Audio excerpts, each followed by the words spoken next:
오늘 또 다시성장특별위원회에 또 훌륭한 세 분의 위원장님을 모신 날이기 때문에 제 발언도 간단하게 하겠습니다. 비상계엄을 일으킨 세력은 비명행사를 비판할 자격이 없습니다. 어제 아무런 반전 없이 이재명 후보가 더불어민주당의 대선 후보로 선출됐습니다. 그러면서 일성으로 통합을 이야기하고 있는데 사실 좀 우습습니다. 비명행사, 친명행제 공천으로 반대파를 누구보다 적극적으로 효과적으로 숙청해온 이재명 후보가 이제 와서 통합을 이야기한다는 것, 국민 중에 그 어떤 분이 믿겠습니까? 사실 좀 같지 않습니다. 그럼에도 불구하고 국민의힘의 대부분의 주자들은 이재명 후보를 비판할 최소한의 자격조차 갖추지 못하고 있습니다. 비명행사 공천이 공천을 통해 정치적 반대파를 숙청하는 것이라 하더라도 군인을 동원해 반대 정당, 심지어는 자당의 반대 세력까지 물리적으로 제거하려고 했던 비상계엄에 비하면 애교 수준이기 때문입니다. 그리고 지금 더 이해가 되지 않는 것은 국민의힘은 그 어떤 진정한 반성과 성찰도 없이 위헌위법한 비상계엄을 일으켜서 탄핵된 정부의 국무총리와 노동부 장관이 다시 대통령을 해먹겠다라고 덤비고 있습니다. 한덕수 권한대행에 대해서 다시 한번 엄중하게 경고합니다. 비상계엄을 막지도 못한 무능한 국무총리가 어딜 감히 대통령에 출마하겠다라고 합니까? 착각에서 벗어나야 됩니다. 한덕수 권한대행, 무슨 미국과의 전문성, 통상 전문가, 지금 그게 뭐가 중요합니까? 3년에 걸친 윤석열 정부의 심각한 국정 난맥상, 의료 대란을 포함한 대규모 혼란에 누구보다 책임이 큰 것이 한덕수 국무총리입니다. 거기다가 비상계엄을 제대로 막아내지 못한 책임까지 있는 자입니다. 이런 사람이 그 잘못을 반성하고 국민 앞에 사죄하고 물러가도 시원치 않을 판에 다시 국민에게 대통령이 되겠다라고 하는 것은 어불성설입니다. 그러다 보니까 지금 이재명 대표가 통합 같은 말장난을 하면서도 지지율이 떨어지지 않고 있는 것입니다. 개혁신당이 갖고 있는 정치적 책임감이 그래서 큰 것입니다. 비상계엄을 일으킨 세력은 국민들 앞에 이미 꽈락입니다. 꽈락을 맞지 않고 최소한의 자격을 갖추고 이재명 대표와 제대로 된 승부를 할 수 있는 것은 개혁신당과 이준석 후보밖에 없습니다. 지금 당장은 가능성이 낮아 보일지 몰라도 국민의힘 후보는 100% 지는 필패의 선택입니다. 1%의 가능성이라도 승리의 가능성이 남아있는 유일한 후보는 이준석 후보밖에 없습니다. 지금 이제 국민의힘 경선도 막바지에 가고 있고 더불어민주당 후보도 결정이 됐습니다. 이런 상황에서 저희 개혁신당이 다시 한번 심기일전해서 이준석 후보야말로 이재명 후보의 거짓과 가증스러움을 끝장낼 수 있는 유일한 후보다라는 책임감을 가지고 저도 그렇고 우리 선대위도 더 큰 각오로 열심히 뛰어주시기를 부탁드립니다. 또 다시 한번 오늘 우리 개혁신당에 합류해주신 다시성장특별위원회 위원장님들 환영합니다. 이상입니다. 네, 다음은 다시성장특별위원회 공동위원장님 세 분의 말씀을 듣도록 하겠습니다. 먼저 이승우 위원장님 발언이 있겠습니다. 하시고 들어드리겠습니다. 네, 안녕하세요. 이승우입니다. 우선 제가 이런 국회 쪽의 자리를 해보는 거는 좀 처음이라 낯설기도 하고 좀 그렇습니다. 근데 저는 제 소개를 간단히 드리면 저는 중고거래 서비스인 중고나라를 창업을 하고 지금은 다시 새로운 형태의 커머스를 운영을 하고 있는 기업인으로서 혹은 저희가 중고거래라는 서비스 자체가 플랫폼의 입장도 있었고 수많은 셀러들, 소상공인들 관점의 입장들이 있어서 그분들의 어떤 목소리를 지금 요즘 너무 어려운 시기이기도 하다 보니까 조금이나마 전달할 수 있는 그런 계기가 됐으면 하는 바람으로 이 자리에 섰고요. 실제 그 여러 가지 뭐 정책들이라든가 이런 것들이 그 현장에서는 많은 아우성을 치지만 실질적으로 반영되는 경우는 거의 없다고 봅니다. 그래서 뭐 물론 제 말이 실질적으로 어떻게 반영될지는 모르겠지만 그래도 개혁신당이라는 어떤 우리가 인지하고 있는 좀 실질적 가치를 좀 추구하는 정당의 입장에서 조금 대변해 줬으면 하는 바람으로 이 자리에 섰고요. 크게 뭐 오늘 첫 자리다 보니까 구체적인 얘기보다는 실제 여러분들이 모르는 어떤 소상공인들의 입장들이 있습니다. 이 여러 가지 커머스 관련된 사태들도 많이 있지만 실제 어떤 상가 주급이 오갈 정도의 심각함이 있음에도 불구하고 그것이 정책적으로 반영이 안 되다 보니까 현장에서는 어떻게 보면은 너무 힘들어서 지쳐서 떨어져 나가는 일들이 많습니다. 이런 것들이 좀 소외되지 않는 계기가 됐으면 하는 바람이 있고요. 예전에 뭐 지금도 문제가 많지만 여러분들 어떤 현장에 있어서는 뭐 소상공인들의 입장이 무엇이고 어떤 것이 있는지 잘 모르는 분들이 많습니다.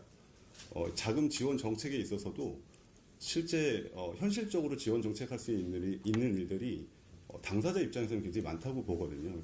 그런 당사자 입장에서 정책을 반영하시는 분들이 조금만 목소리를 기울여 주시면 아마도 저희 어떤 그 수많은 상인들 혹은 소상공인들이 또다시 일어설 수 있는 계기가 될 수 있을 거라고 보고 있고요. 그런 좀 실질적 현장의 목소리 중심으로 저는 좀 오늘을 계기로 개혁신당 쪽에 정책을 세우는 데 있어서 조금이나마 밑거름이 될 수 있는 시작적으로 삼으려고 이 자리에 서게 됐습니다. 네, 감사합니다. 네, 다음은 노재건 위원장님 발언드리겠습니다. 오른쪽 버튼 요건가요? 네. 네, 다시성장위원회 이번에 합류하게 된 노재건이라고 합니다.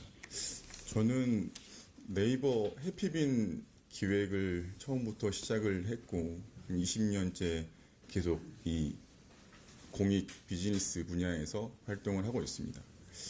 네이버에서 11년 동안 근무하다가 한 7년 전에 나와서 코즈웍스라는 회사의 대표를 맡게 됐고 현재 코즈웍스는 기업 사회공헌 전문 에이전시로서 잘하는 기업들에게 더욱 칭찬을 해줌으로써 기업들이 더 날개를 달고 좋은 일을 더 많이 할 수 있게 할 수 있는 컨설팅과 사업 운영을 대행하는 회사를 하고 있습니다. 제가 이 자리에 오게 된 이유도 아마 이쪽 분야에서 어떠한 정책적 내용을 제가 얘기를 해줄 수 있을까라고 기대하는 마음에 저를 아마 위원장으로 하신 것 같아서 저도 뭐 정치적으로 어디에 편향되거나 그런 적도 없었고 제가 정치에 참여하는 것은 유일하게 선거밖에 해본 적이 없는 사람인지라서 이걸 계속 고민을 하다가 그래도 이런 얘기를 할 수 있는 곳이 있으면 좋겠다라는 작은 희망이나 바람을 가지고 오늘 이 자리에 참석하게 됐습니다. 제가 말씀드리고 싶은 거는 크게는 이제 두 가지일 것 같아요. 하나는 AI 시대가 너무나 빠르게 다가왔고 이 AI가 바꿔놓을 일상이 눈에 보이는 게 굉장히 많은데 기술적인 발전만 얘기를 하고 있고 기술적인 발전으로 인해서 그 뒤에서 사이드 이펙트로 발생되는 소외되신 분들이 굉장히 많이 생길 거거든요. 근데 그런 얘기들은 전혀 하고 있지 않은 것 같아서 그 부분에 대해서 조금 말씀을 드리고자 합니다. 그동안 인터넷이 처음에 나오고 나서 그 뒤로 계속 모바일이 나오고 그 다음에 뭐 지금의 AI 시대까지 오면서 모든 기술은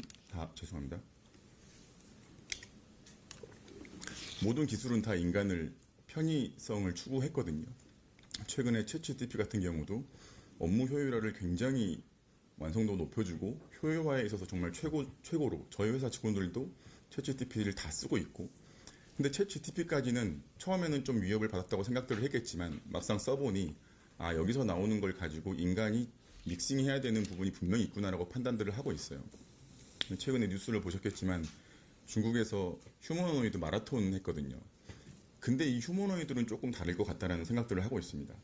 최근에 서울대 교수님께서 제가 강의를 듣던 중에 질문했던 것 중에 하나가 지금 말씀드린 요 내용 이 질문에서 그동안의 기술의 발전은 인간을 이롭게 했는데 휴머노이드가 과연 인간을 이롭게 할 것이냐라고 제가 질문을 했을 때 그 교수님조차도 그래서 저희 분야에서 그거에 대한 고민들을 하고 있는 상황이다라고 말씀을 하셨거든요.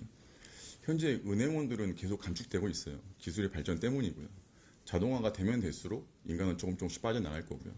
그러므로 인해서 이제 뭐 사일제도 금방 될 거고, 그러므로 계속 개인의 여가들이 많아지는 것도 매우 중요하겠지만, 말씀드린 것처럼 그로 인해서 소외되는 사람도 되게 많이 생길 것 같아요.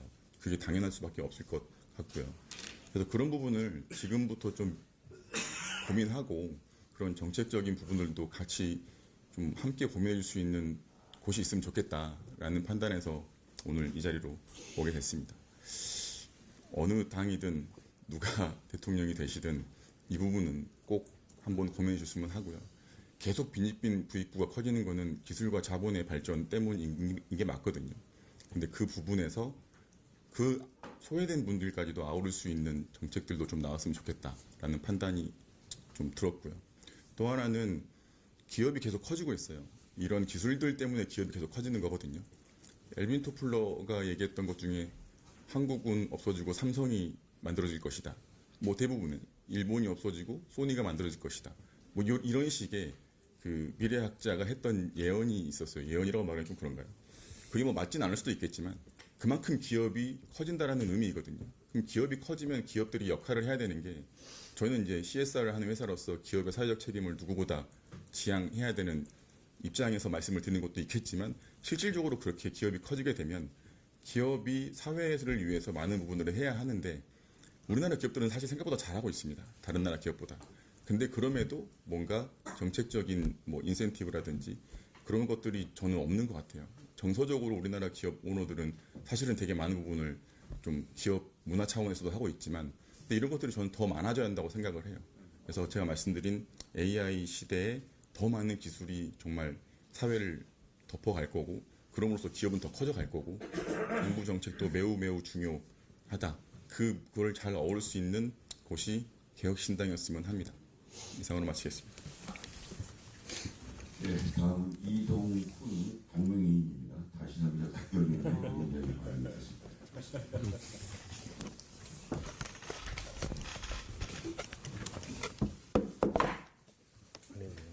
예, 오른쪽 버튼 어깨 누르시면. 네. 안녕하십니까.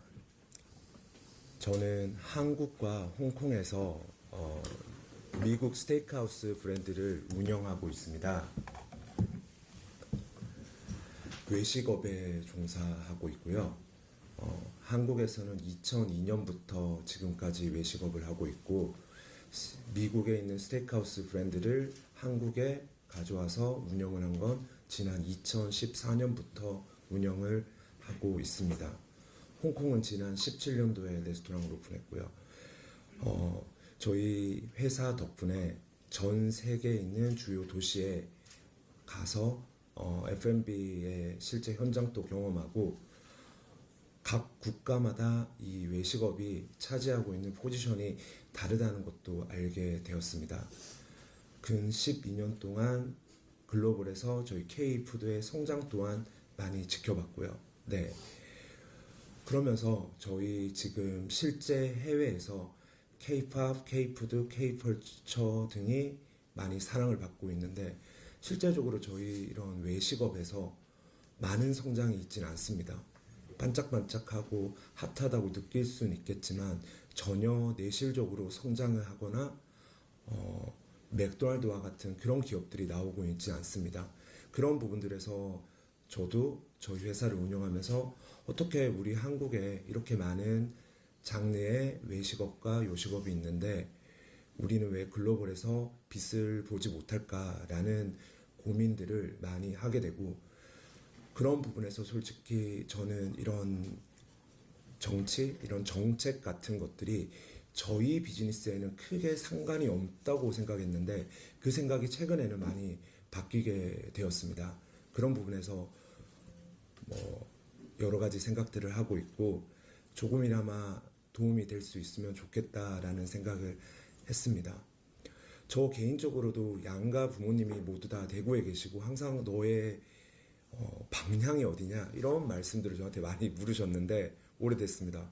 저는 항상 좌우가 아닌 앞을 본다라는 말을 부모님에게 많이 드렸는데 그 말을 최근에 봤습니다. 그래서 너무 신기해서 이거 어떻게 이런 표현을 쓰지라는 생각을 했었고요. 맞습니다. 지금 저희 외식업은 우리가 아는 것 이상으로 많이 정체돼 있고 어렵습니다. 소상공인 그리고 자영업자분들 모두 다 어려운 상황이고 이게 비단 자영업자분들만 아니라 기업들도 마찬가지입니다. 각각 기업들의 이런 외식업, 요식업에 있는 회사들의 상황을 보면 매우 어려운 상황입니다. 이런 상황들에 조금 더 글로벌, 앞을 내다볼 수 있는 정책들로 도움을 주신다고 하면 저희는 매우 크게 성장할 수 있다고 생각합니다. 국내에 있는 외식업, 자영업 시장이 조금 더 튼튼하고 건전하게 성장해야지 저희 한국에 있는 K푸드 전통의 음식들이 글로벌에 가서 좋은 활약을 할 수 있을 겁니다. 지금 전 세계 주요 도시에는 정말 많은 한식당이 늘어나 있습니다. 구글로 어떠한 도시에 가셔서 한식이라고 검색하시면 정말 많이 늘었습니다. 코로나 이후에. 하지만 그 레스토랑들의 실제 오너, 운영을 하는 곳은 중국 분들이 조금 더 많습니다. 실제. 네. 거기에서 보면 마른 김치찌개고 마른 불고기지만 실제 식재료들은 한국계 하나도 들어가지 않습니다.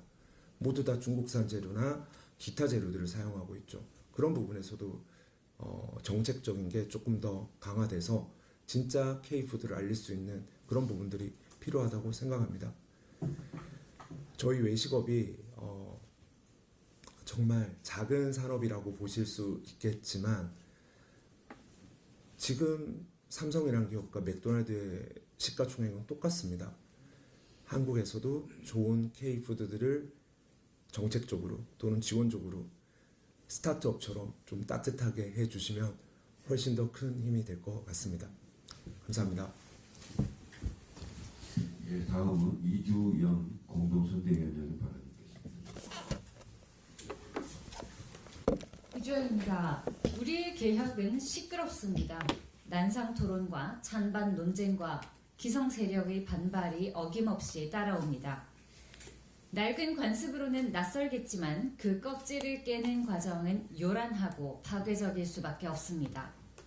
느긋한 위정자들의 눈에는 급진적으로 보일 겁니다만 2025년의 대한민국에는 정말로 시간이 없습니다. 과거의 고정관념으로는 무모해 보일지언정 개혁신당은 결코 무책임하지 않을 것입니다.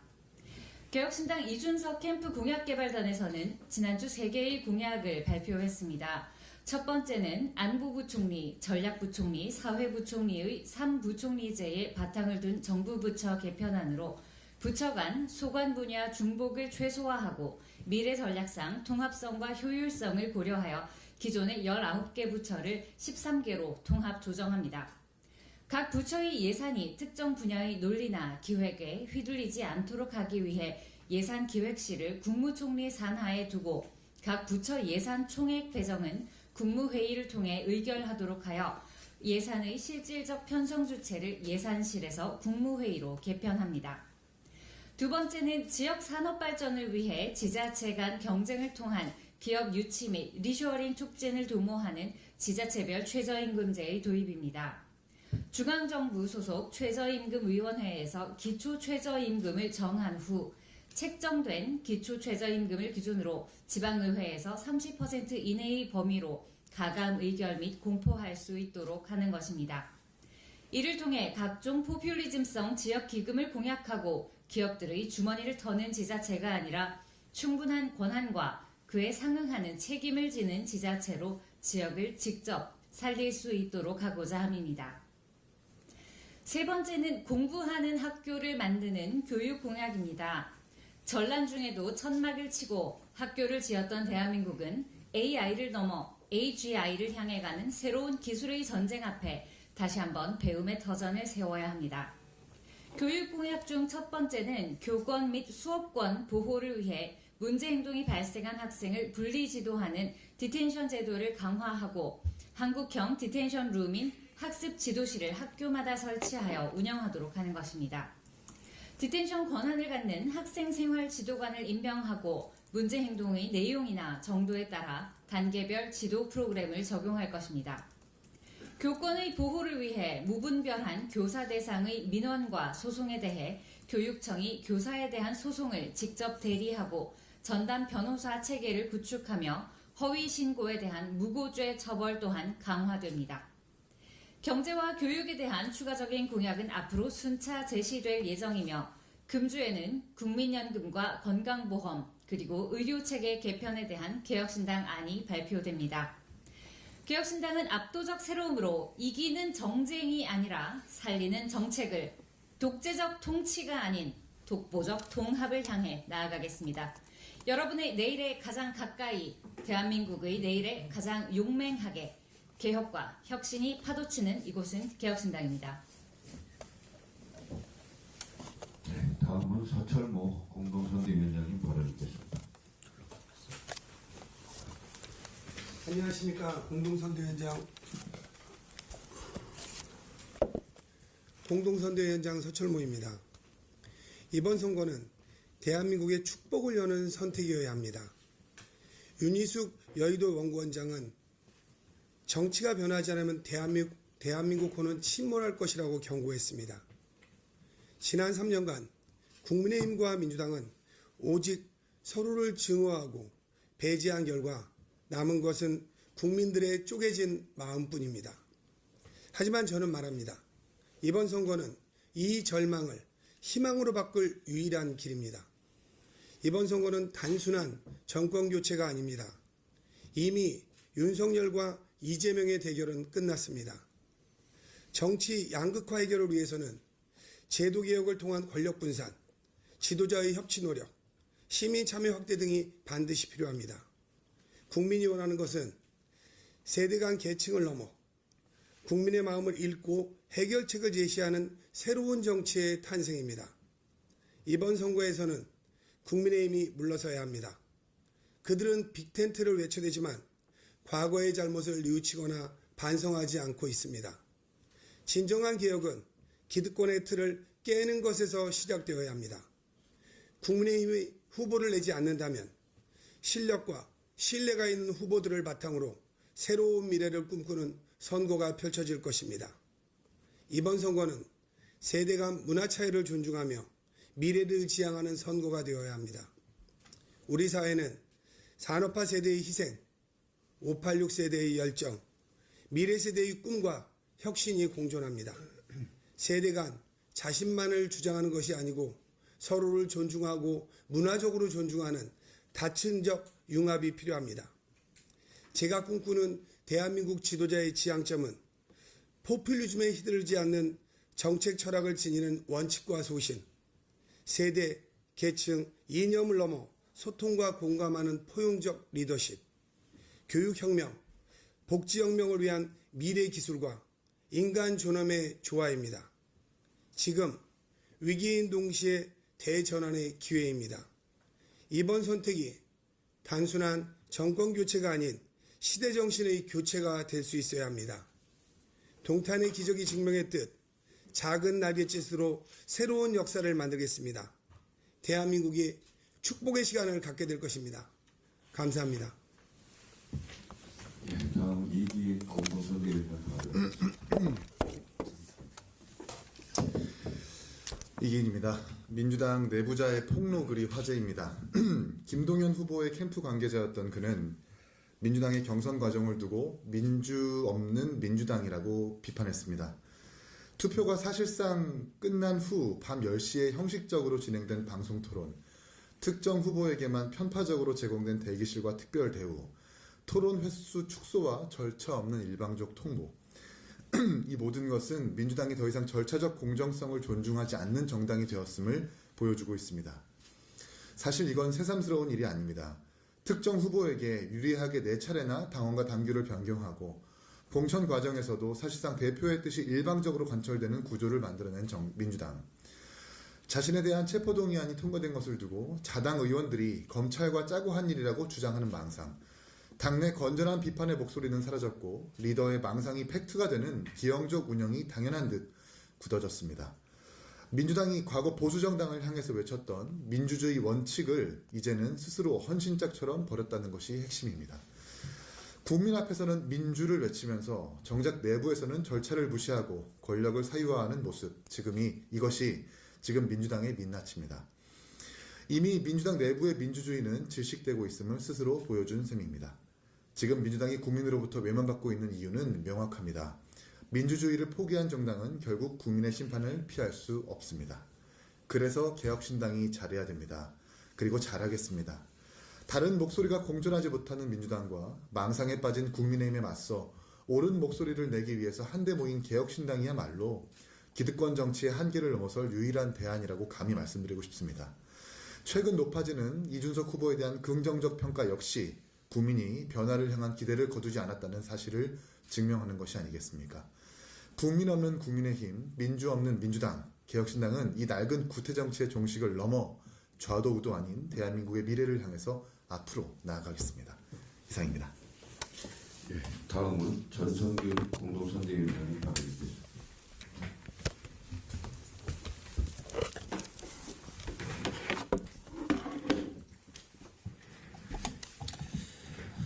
이재명 후보가 더불어민주당 대선 후보로 선출되었습니다. 축하드립니다. 길고 장대한 수락연설 잘 들었습니다. 말은 거창했습니다. 내란을 극복하겠다. 진짜 대한민국을 만들겠다. 그러나 우리는 단 한 가지를 묻지 않을 수 없습니다. 그동안 무엇을 위해 무엇을 행동했습니까?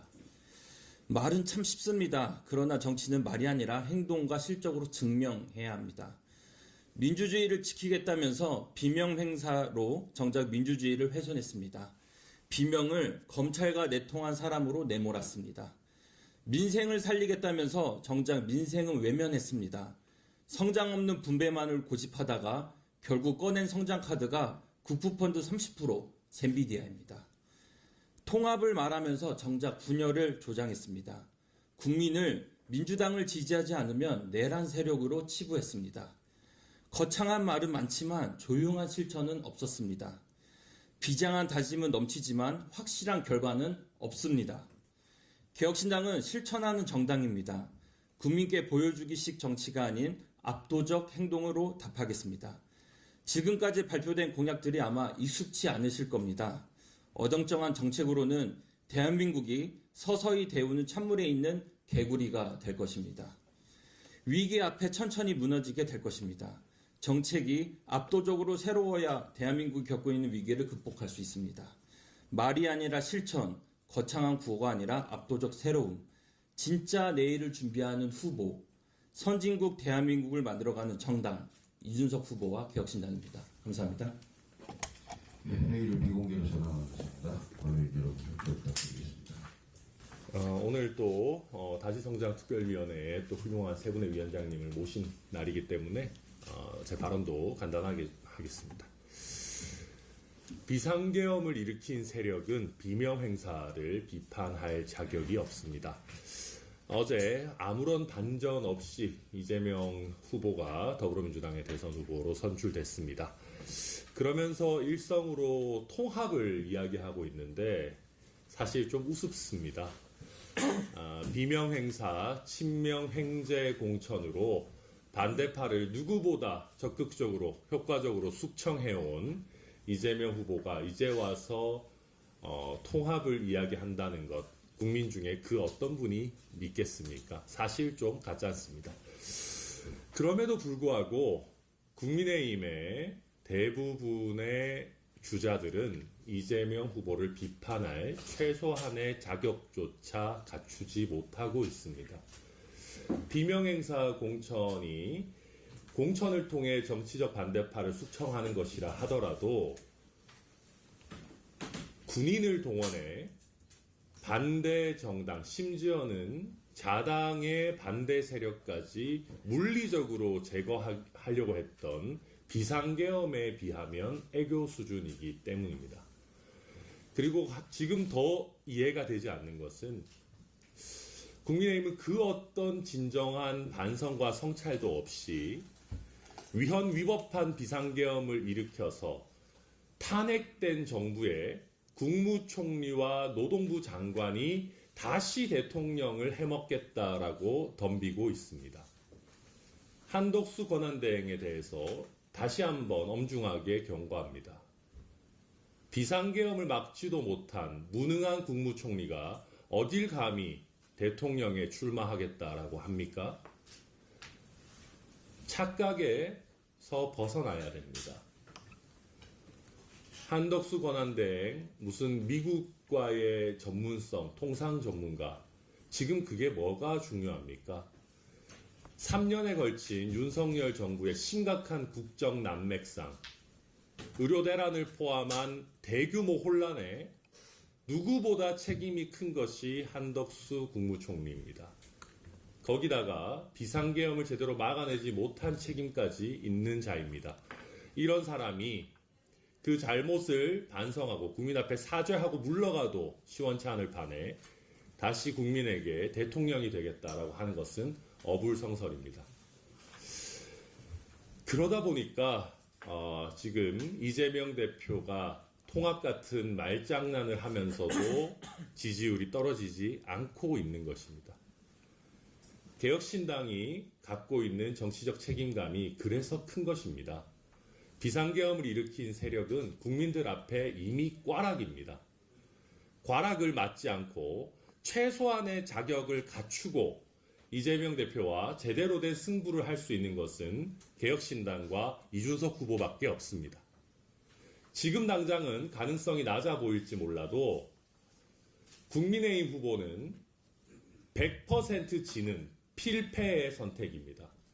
1%의 가능성이라도 승리의 가능성이 남아있는 유일한 후보는 이준석 후보밖에 없습니다. 지금 이제 국민의힘 경선도 막바지에 가고 있고 더불어민주당 후보도 결정이 됐습니다.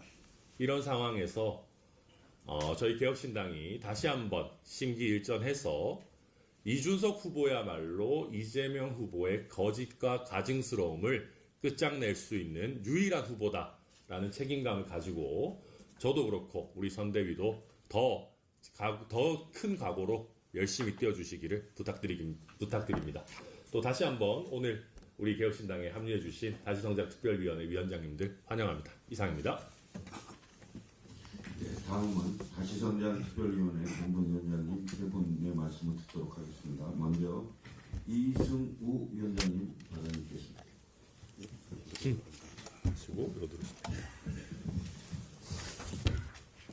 네, 안녕하세요. 이승우입니다. 우선 제가 이런 국회 쪽의 자리를 해보는 거는 좀 처음이라 낯설기도 하고 좀 그렇습니다. 근데 저는 제 소개를 간단히 드리면 저는 중고거래 서비스인 중고나라를 창업을 하고 지금은 다시 새로운 형태의 커머스를 운영을 하고 있는 기업인으로서 혹은 저희가 중고거래라는 서비스 자체가 플랫폼의 입장도 있었고 수많은 셀러들, 소상공인들 관점의 입장들이 있어서 그분들의 어떤 목소리를 지금 요즘 너무 어려운 시기이기도 하다 보니까 조금이나마 전달할 수 있는 그런 계기가 됐으면 하는 바람으로 이 자리에 섰고요. 실제 여러 가지 정책들이라든가 이런 것들이 현장에서는 많은 아우성을 치지만 실질적으로 반영되는 경우는 거의 없다고 봅니다. 그래서 물론 제 말이 실질적으로 어떻게 반영될지는 모르겠지만 그래도 개혁신당이라는 어떤 우리가 인지하고 있는 좀 실질적 가치를 좀 추구하는 정당의 입장에서 조금 대변해 줬으면 하는 바람으로 이 자리에 섰고요. 크게 오늘 첫 자리다 보니까 구체적인 얘기보다는 실제 여러분들이 모르는 어떤 소상공인들의 입장들이 있습니다. 이 여러 가지 커머스 관련된 사태들도 많이 있지만 실제 어떤 상가 주급이 오갈 정도의 심각함이 있음에도 불구하고 그것이 정책적으로 반영이 안 되다 보니까 현장에서는 어떻게 보면은 너무 힘들어서 지쳐서 떨어져 나가는 일들이 많습니다. 이런 것들이 좀 소외되지 않는 계기가 됐으면 하는 바람이 있고요. 예전에 지금도 문제가 많지만 여러분들 어떤 현장에 있어서는 뭐 소상공인들의 입장이 무엇이고 어떤 것이 있는지 잘 모르는 분들이 많습니다. 자금 지원 정책에 있어서도 실제 현실적으로 지원 정책할 수 있는 일들이 당사자 입장에서는 굉장히 많다고 보거든요. 그런 당사자 입장에서 정책을 반영하시는 분들이 조금만 목소리를 귀 기울여 주시면 아마도 저희 어떤 그 수많은 상인들 혹은 소상공인들이 또다시 일어설 수 있는 계기가 될 수 있을 거라고 보고 있고요. 그런 좀 실질적 현장의 목소리 중심으로 저는 좀 오늘을 계기로 개혁신당 쪽에 정책을 세우는 데 있어서 조금이나마 밑거름이 될 수 있는 시작적으로 삼으려고 이 자리에 서게 됐습니다. 네, 감사합니다. 예, 다음은 노재건 위원장님 발언이겠습니다. 오른쪽 버튼 요건가요? 네. 네. 다시성장위원회 이번에 합류하게 된 노재건이라고 합니다. 저는 네이버 해피빈 기획을 처음부터 시작을 했고 20년째 계속 이 공익 비즈니스 분야에서 활동을 하고 있습니다. 네이버에서 11년 동안 근무하다가 한 7년 전에 나와서 코즈웍스라는 회사의 대표를 맡게 됐고 현재 코즈웍스는 기업 사회공헌 전문 에이전시로서 잘하는 기업들에게 더욱 칭찬을 해줌으로써 기업들이 더 날개를 달고 좋은 일을 더 많이 할 수 있게 할 수 있는 컨설팅과 사업 운영을 대행하는 회사를 하고 있습니다. 제가 이 자리에 오게 된 이유도 아마 이쪽 분야에서 어떠한 정책적 내용을 제가 얘기를 해줄 수 있을까라고 기대하는 마음에 저를 아마 위원장으로 하신 것 같아서 저도 뭐 정치적으로 어디에 편향되거나 그런 적도 없었고 제가 정치에 참여하는 것은 유일하게 선거밖에 해본 적이 없는 사람인지라서 이걸 계속 고민을 하다가 그래도 이런 얘기를 할 수 있는 곳이 있으면 좋겠다라는 작은 희망이나 바람을 가지고 오늘 이 자리에 참석하게 됐습니다. 제가 말씀드리고 싶은 거는 크게는 두 가지일 것 같아요. 하나는 AI 시대가 너무나 빠르게 다가왔고 이 AI가 바꿔놓을 일상이 눈에 보이는 게 굉장히 많은데 기술적인 발전만 얘기를 하고 있고 기술적인 발전으로 인해서 그 뒤에서 사이드 이펙트로 발생되는 소외되신 분들이 굉장히 많이 생길 거거든요. 근데 그런 얘기들은 전혀 하고 있지 않은 것 같아서 그 부분에 대해서 조금 말씀을 드리고자 합니다. 그동안 인터넷이 처음에 나오고 나서 그 뒤로 계속 모바일이 나오고 그 다음에 뭐 지금의 AI 시대까지 오면서 모든 기술은 다 인간을 편의성을 추구했거든요.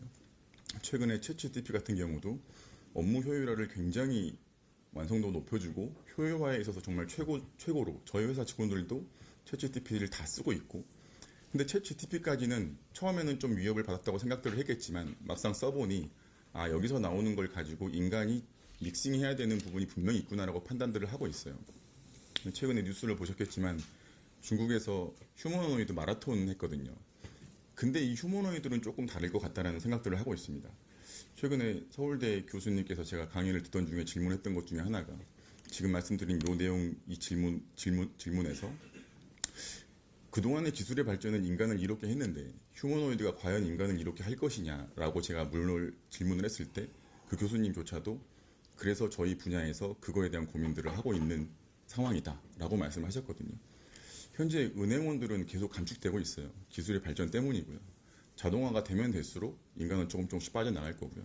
그러므로 인해서 이제 뭐 사일제도 금방 될 거고, 그러므로 계속 개인의 여가들이 많아지는 것도 매우 중요하겠지만, 말씀드린 것처럼 그로 인해서 소외되는 사람도 되게 많이 생길 것 같아요.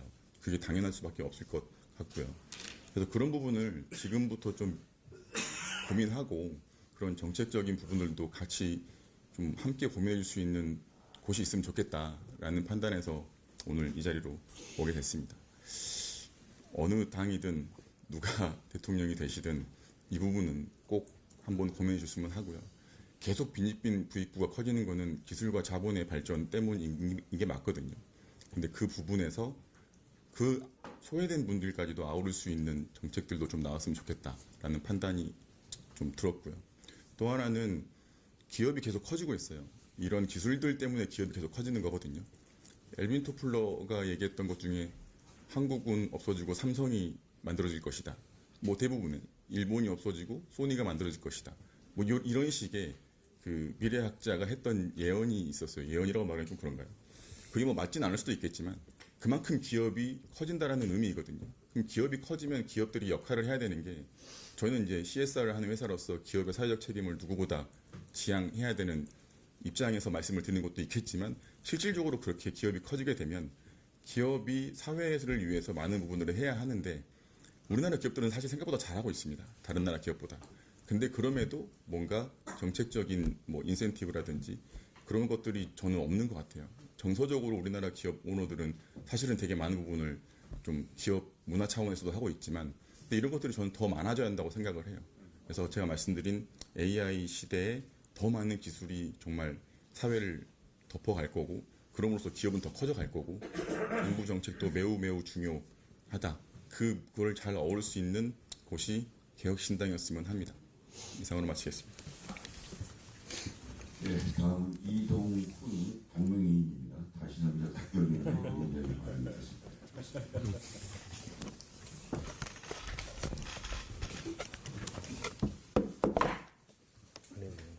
예, 오른쪽 버튼 밖에 누르시면. 네. 안녕하십니까. 저는 한국과 홍콩에서 미국 스테이크하우스 브랜드를 운영하고 있습니다. 외식업에 종사하고 있고요. 한국에서는 2002년부터 지금까지 외식업을 하고 있고 미국에 있는 스테이크하우스 브랜드를 한국에 가져와서 운영을 한 건 지난 2014년부터 운영을 하고 있습니다. 홍콩은 지난 17년도에 레스토랑을 오픈했고요.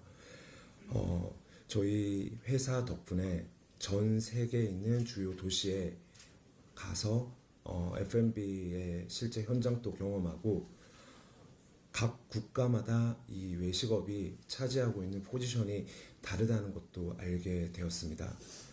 근 12년 동안 글로벌에서 저희 K푸드의 성장 또한 많이 지켜봤고요. 네. 그러면서 저희 지금 실제 해외에서 K-팝, K-푸드, K-컬처 등이 많이 사랑을 받고 있는데 실제적으로 저희 이런 외식업에서 많은 성장이 있지는 않습니다. 반짝반짝하고 핫하다고 느낄 수는 있겠지만 전혀 내실적으로 성장을 하거나 맥도날드와 같은 그런 기업들이 나오고 있지 않습니다. 그런 부분들에서 저도 저희 회사를 운영하면서 어떻게 우리 한국에 이렇게 많은 장르의 외식업과 요식업이 있는데 우리는 왜 글로벌에서 빛을 보지 못할까라는 고민들을 많이 하게 되고 그런 부분에서 솔직히 저는 이런 정치, 이런 정책 같은 것들이 저희 비즈니스에는 크게 상관이 없다고 생각했는데 그 생각이 최근에는 많이 바뀌게 되었습니다. 그런 부분에서 여러 가지 생각들을 하고 있고 조금이나마 도움이 될 수 있으면 좋겠다라는 생각을 했습니다. 저 개인적으로도 양가 부모님이 모두 다 대구에 계시고 항상 너의 방향이 어디냐 이런 말씀들을 저한테 많이 물으셨는데 오래됐습니다. 저는 항상 좌우가 아닌 앞을 본다라는 말을 부모님에게 많이 드렸는데 그 말을 최근에 봤습니다. 그래서 너무 신기해서 이거 어떻게 이런 표현을 쓰지라는 생각을 했었고요. 맞습니다. 지금 저희 외식업은 우리가 아는 것 이상으로 많이 정체돼 있고 어렵습니다. 소상공인 그리고 자영업자분들 모두 다 어려운 상황이고 이게 비단 자영업자분들만 아니라 기업들도 마찬가지입니다.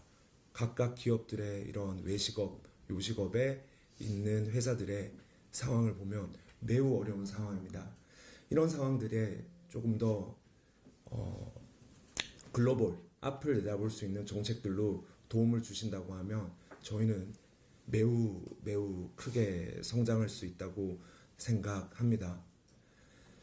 국내에 있는 외식업, 자영업 시장이 조금 더 튼튼하고 건전하게 성장해야지 저희 한국에 있는 K푸드 전통의 음식들이 글로벌에 가서 좋은 활약을 할 수 있을 겁니다.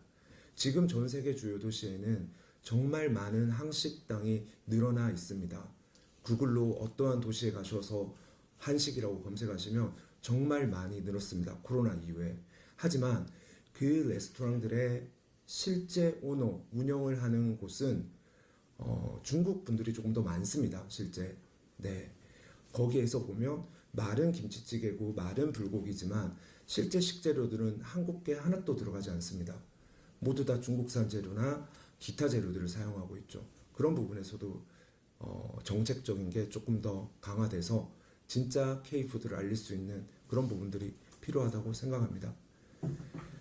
저희 외식업이 정말 작은 산업이라고 보실 수 있겠지만 지금 삼성이라는 기업과 맥도날드의 시가총액은 똑같습니다.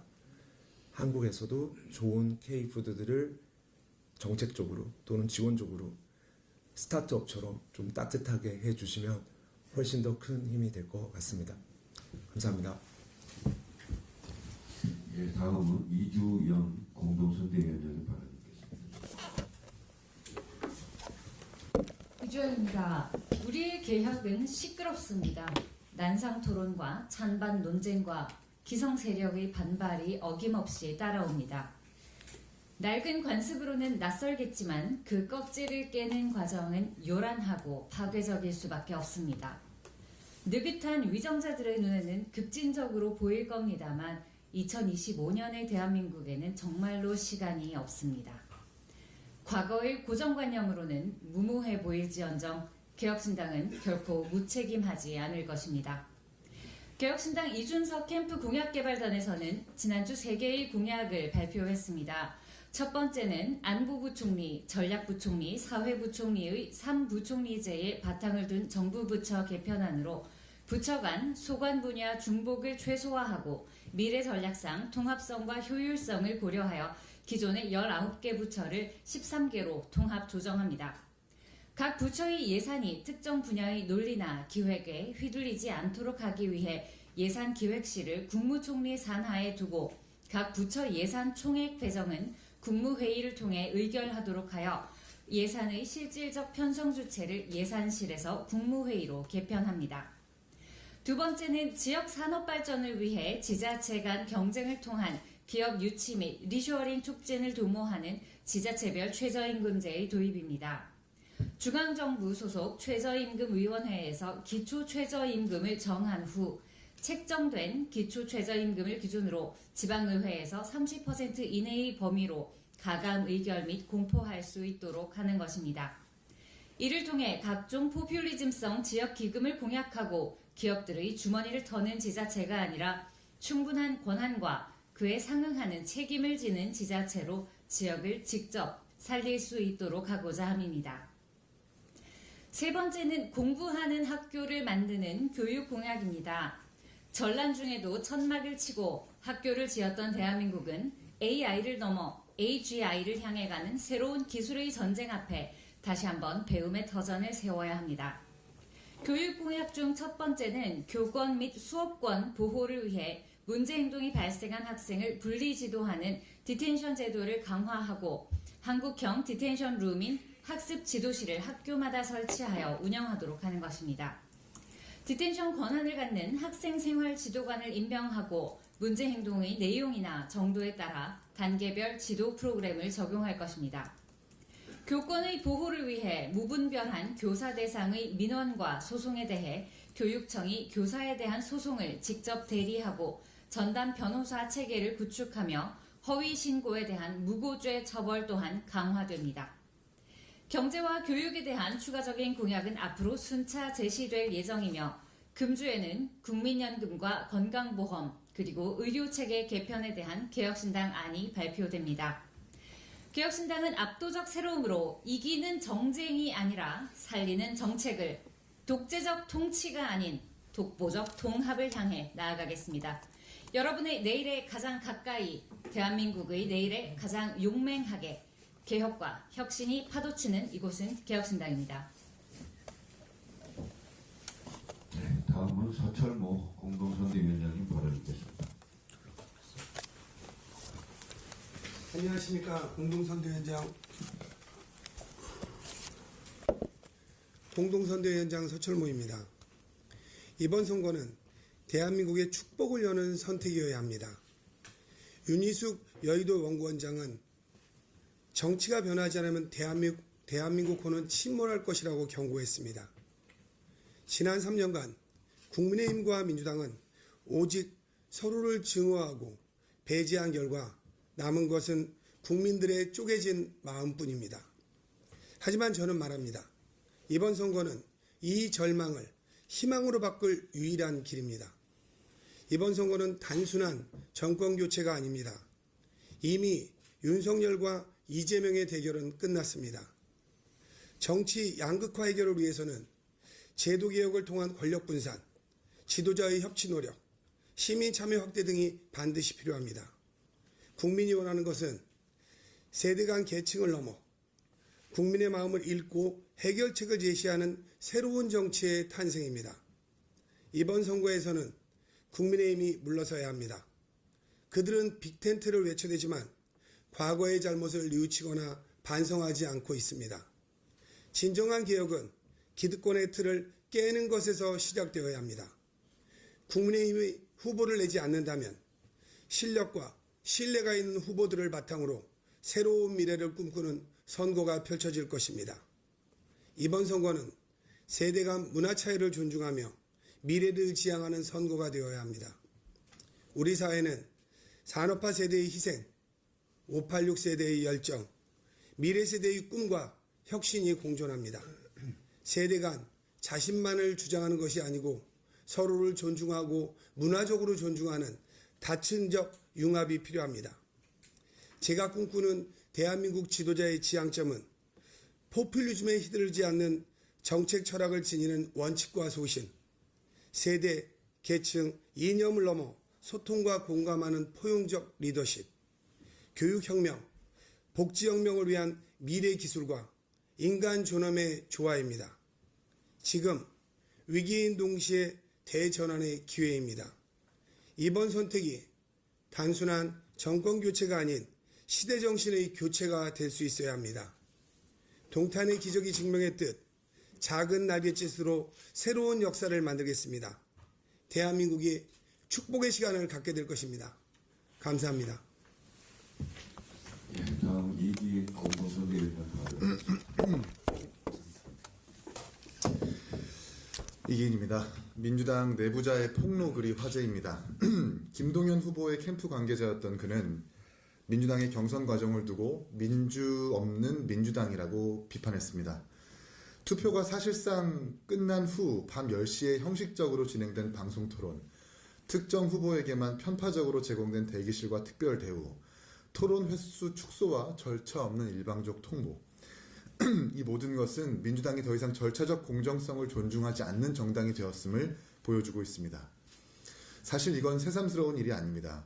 특정 후보에게 유리하게 4차례나 당원과 당규를 변경하고 공천 과정에서도 사실상 대표의 뜻이 일방적으로 관철되는 구조를 만들어낸 민주당. 자신에 대한 체포동의안이 통과된 것을 두고 자당 의원들이 검찰과 짜고 한 일이라고 주장하는 망상, 당내 건전한 비판의 목소리는 사라졌고 리더의 망상이 팩트가 되는 기형적 운영이 당연한 듯 굳어졌습니다. 민주당이 과거 보수정당을 향해서 외쳤던 민주주의 원칙을 이제는 스스로 헌신짝처럼 버렸다는 것이 핵심입니다. 국민 앞에서는 민주를 외치면서 정작 내부에서는 절차를 무시하고 권력을 사유화하는 모습, 이것이 지금 민주당의 민낯입니다.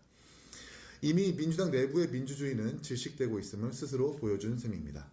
지금 민주당이 국민으로부터 외면받고 있는 이유는 명확합니다.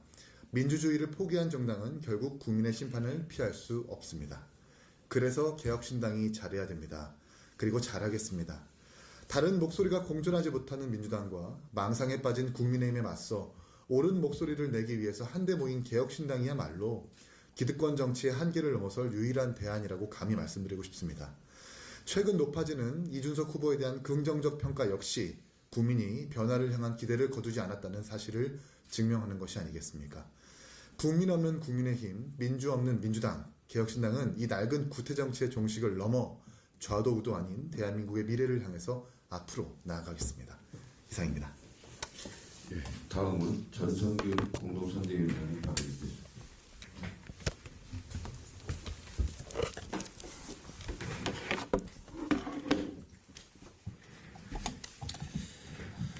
이재명 후보가 더불어민주당 대선 후보로 선출되었습니다. 축하드립니다. 길고 장대한 수락연설 잘 들었습니다. 말은 거창했습니다. 내란을 극복하겠다. 진짜 대한민국을 만들겠다. 그러나 우리는 단 한 가지를 묻지 않을 수 없습니다. 그동안 무엇을 위해 무엇을 행동했습니까? 말은 참 쉽습니다. 그러나 정치는 말이 아니라 행동과 실적으로 증명해야 합니다. 민주주의를 지키겠다면서 비명 행사로 정작 민주주의를 훼손했습니다. 비명을 검찰과 내통한 사람으로 내몰았습니다. 민생을 살리겠다면서 정작 민생은 외면했습니다. 성장 없는 분배만을 고집하다가 결국 꺼낸 성장카드가 국부펀드 30%, 젠비디아입니다. 통합을 말하면서 정작 분열을 조장했습니다. 국민을 민주당을 지지하지 않으면 내란 세력으로 치부했습니다. 거창한 말은 많지만 조용한 실천은 없었습니다. 비장한 다짐은 넘치지만 확실한 결과는 없습니다. 개혁신당은 실천하는 정당입니다. 국민께 보여주기식 정치가 아닌 압도적 행동으로 답하겠습니다. 지금까지 발표된 공약들이 아마 익숙치 않으실 겁니다. 어정쩡한 정책으로는 대한민국이 서서히 데우는 찬물에 있는 개구리가 될 것입니다. 위기 앞에 천천히 무너지게 될 것입니다. 정책이 압도적으로 새로워야 대한민국이 겪고 있는 위기를 극복할 수 있습니다.